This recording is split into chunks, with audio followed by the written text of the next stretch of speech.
What's up, Chloe? We're back. I'm here with Kelsey behind the camera, doing that. Okay, so today, we're not gonna actually cook anything. We're gonna make a simple pico de gallo, and it'd be a good exercise because then we're gonna show how to properly cut vegetables to make it easier on yourself. And you know, who doesn't like pico de gallo? It's a fun, easy snack, and when it's fresh pico de gallo, it just tastes the best. So here's what we're working with today as far as veggies are concerned. We have a lime, well, fruit and veggies. We have a lime. Kelsey zested it to make cookies, so that's why it looks funky, but it's otherwise okay. We've got a jalapeno. This is actually from Gary's garden. I've got 2 vine ripe tomatoes. I just happen to like vine ripe. I'll sometimes use Roma tomatoes, whatever your preference is. Got a red bell pepper. The bell pepper is not going to go in the pico de gallo. I'm just going to use the opportunity to show you how to cut a bell pepper. So I did shoot this video already once before, and despite telling myself and you like 5 different times that this isn't going in the pico de gallo, I put it right into the pico. So I screwed that up. So we're doing a reshoot. And we're gonna do an onion. This is a sweet Vidalia onion. Again, personal preference. You could do white, red. I happen to like sweet, especially for pico de gallo. And then we have cilantro, and we have Bayless, who's mad at Kelsey because she's not paying attention to him right now. Okay, that's enough, mister. Say hi, Bayless.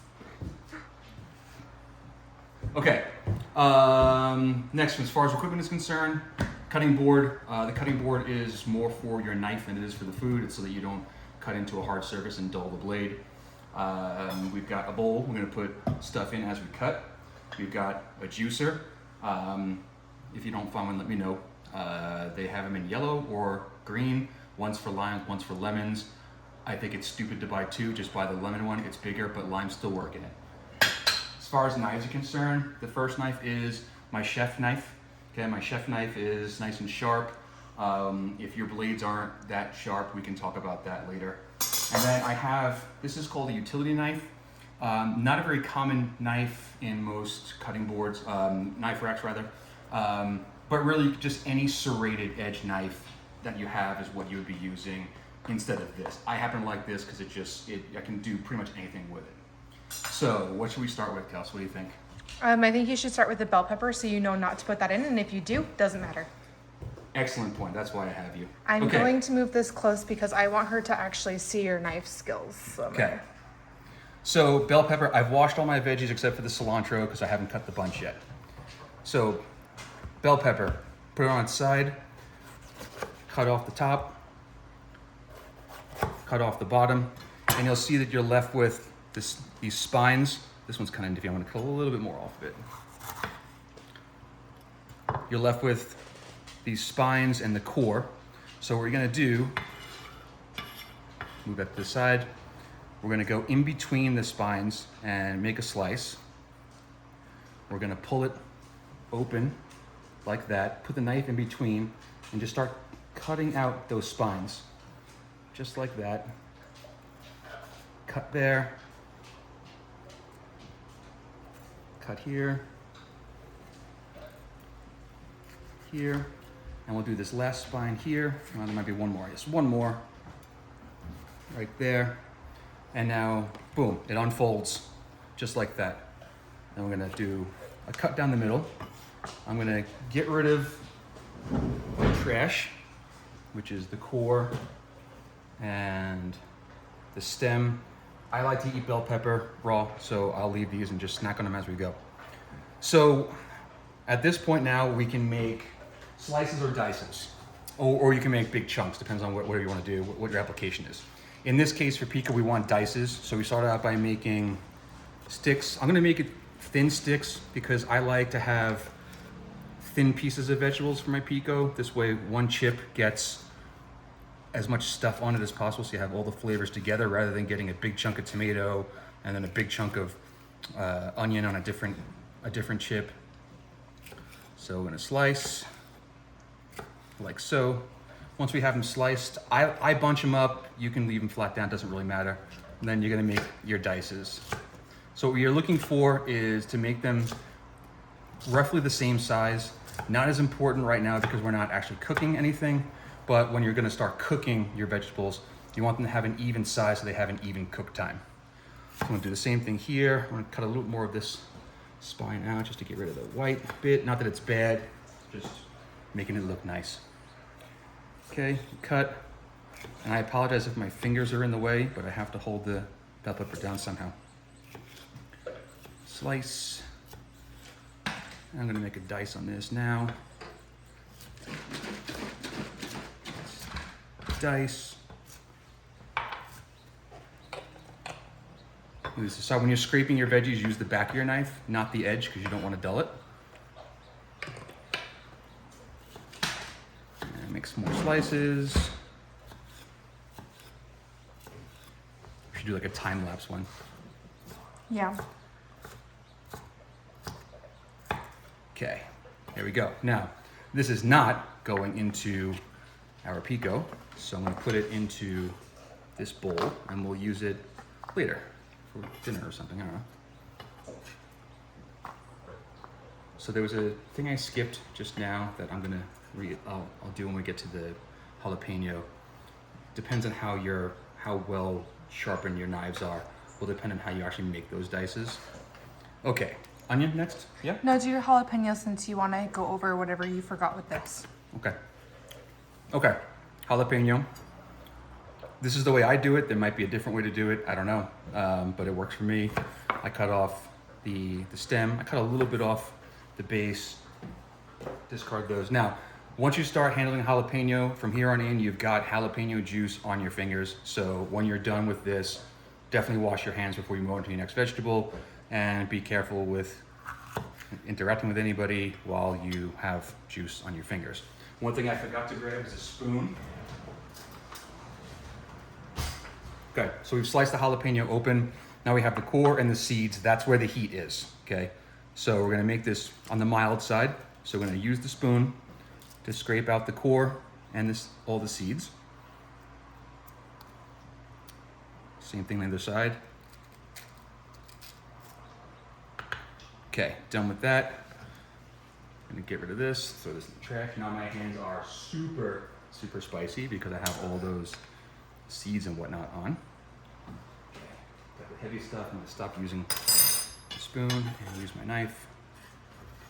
Scoop it with my hand, and we're good to go.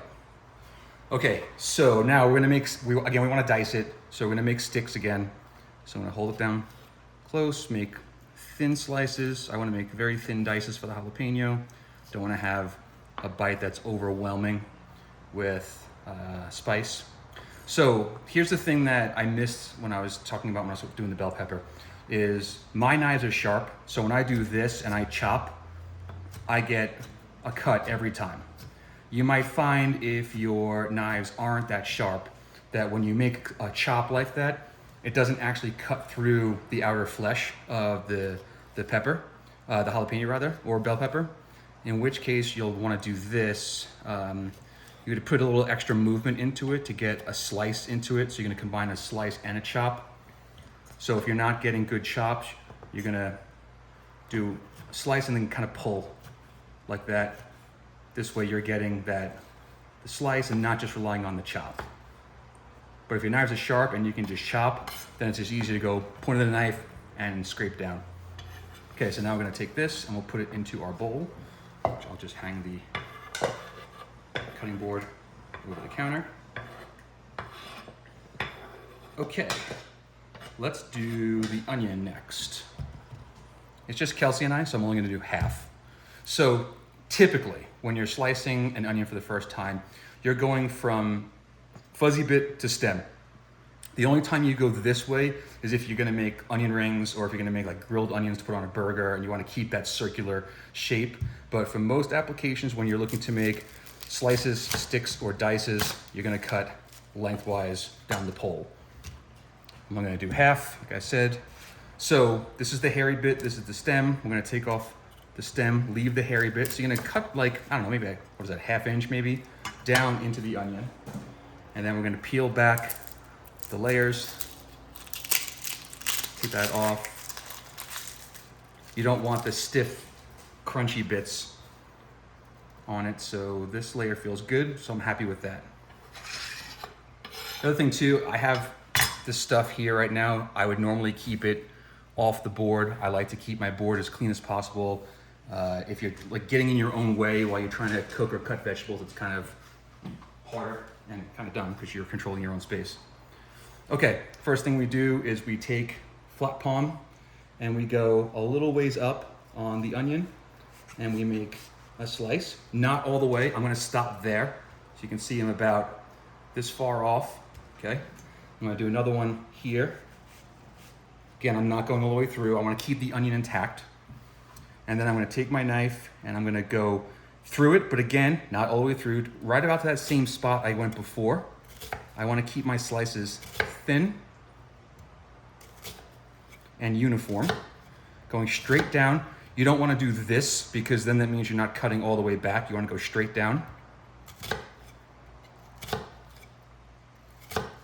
Not all the way back. That'd be my last cut there. Now they're slices. If I cut this off right here, I've got slices of onion, but I wanna make diced, so I'm gonna do one more cut. So you do what's called a bear claw technique to hold it. This way, when you're cutting down, you're not fingers out like that. Okay, so we bear claw it. I'm gonna make nice thin dices. Clear my knife when I need to.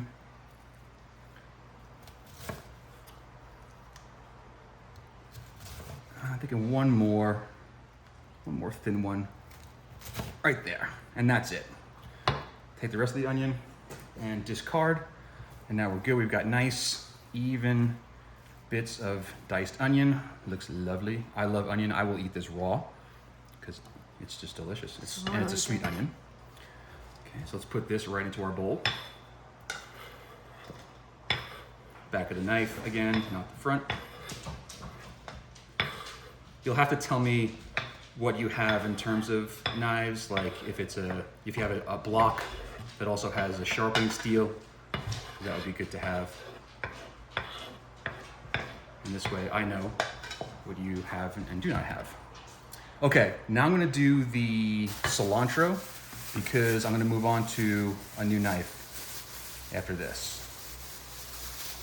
So cilantro, just... Oh, my eyes. Just grab a bunch, slice it off the side. I'm gonna give this a quick rinse, because I like to rinse veggies. Sorry if I'm off camera, I can't see. That's Kelsey's department right now. I can see your legs. Okay, good. All right. Also, we don't need to see you wash stuff. You what? We don't need to see you wash stuff. Why, maybe it's exciting. You don't need to get crazy with cutting off the stems. I just look for like the big ones. Or just erroneous ones that are already in there that don't have any leaves attached to them. Okay, let's call it good there. You smell so good. Now again, there might be a better way to do this or a more formal way of doing it. Honestly, for me, it's kind of just spray and pray. I just grab my knife, point down, and just start kind of hacking away at it. And when I just change the angle of my knife so I'm slicing in different directions and I'm capturing all the pieces. I get them re-bunched up. Chopping it down again. I'm gonna put a little rock into it. And to me, I'm happy with that cut. I'm just gonna look for a couple of the bigger pieces that were stuck to the knife that didn't get the second pass. And I'm happy with that. Don't try to throw it off your board like I just did. Got a little excited there. Yes, it's okay to use the back of the knife to get it off of your fingers, just not the front. Okay, I'm gonna put that into our yummy mixture here. Cilantro sticks to everything, so don't be concerned if you have some on your board still. You have more cutting to do, so it'll just attach itself to whatever vegetable you do next, and then you're good to go. Okay, second to last thing is tomato. So tomato, there's different ways of slicing. Today, I want dices to fit in with my theme, so I'm gonna show you how to dice a tomato. So you take off the top, where the stem is, and this is a vine tomato, so it'll sit flat.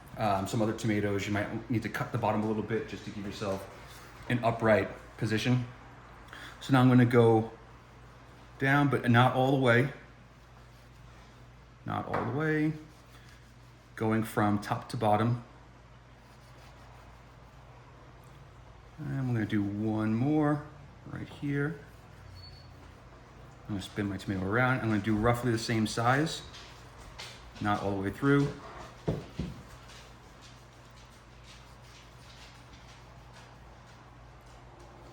me do 2 more.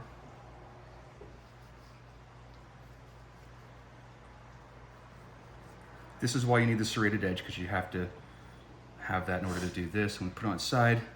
And serrated edges, it's all about slicing like that. So I get my dices that come off. It's a very juicy tomato, I like it. It's gonna be good. Slicing down. Pinching the tomato, just kind of using a bear claw a little bit. And that's good right there.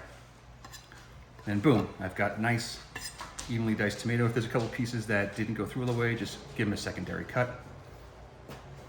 And do my other one, same way.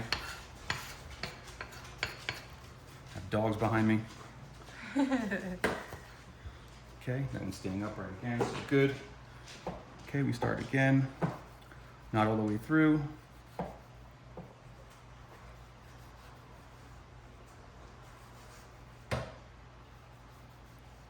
Turn it around, same thing. One more. Okay, flip it on its side. Get those dices going. Do one more. Beautiful. I've got some lovely, evenly diced tomato. I'm going to use a chef knife to scrape it in just because it has a flat back. Make it a little bit easier. Okay, home stretch.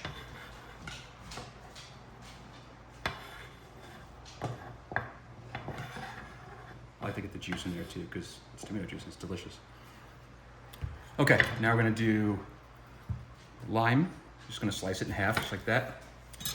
Now we have the juicer, so a common mistake people will make is they'll put the thing in like that because if they think it makes sense, but it makes no sense because then the juice comes up this way and just makes a mess. You wanna put the lime in upside down.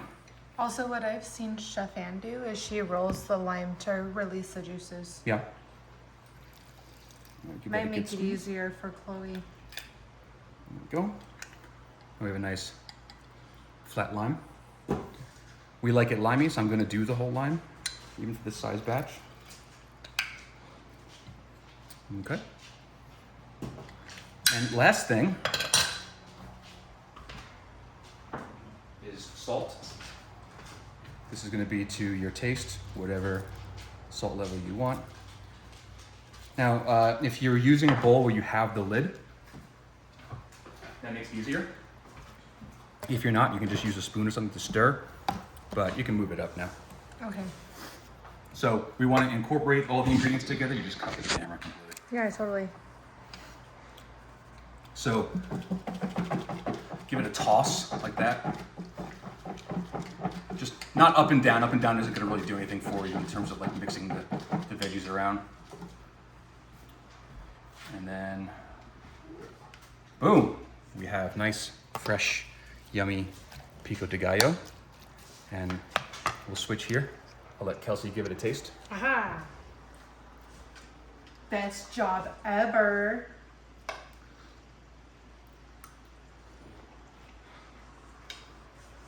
Sweet.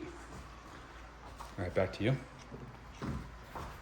Okay, at that point, grab some chips, dig in. You have a lid. It'll stay good for a few days. That's it. See you next time. Bye, Chloe.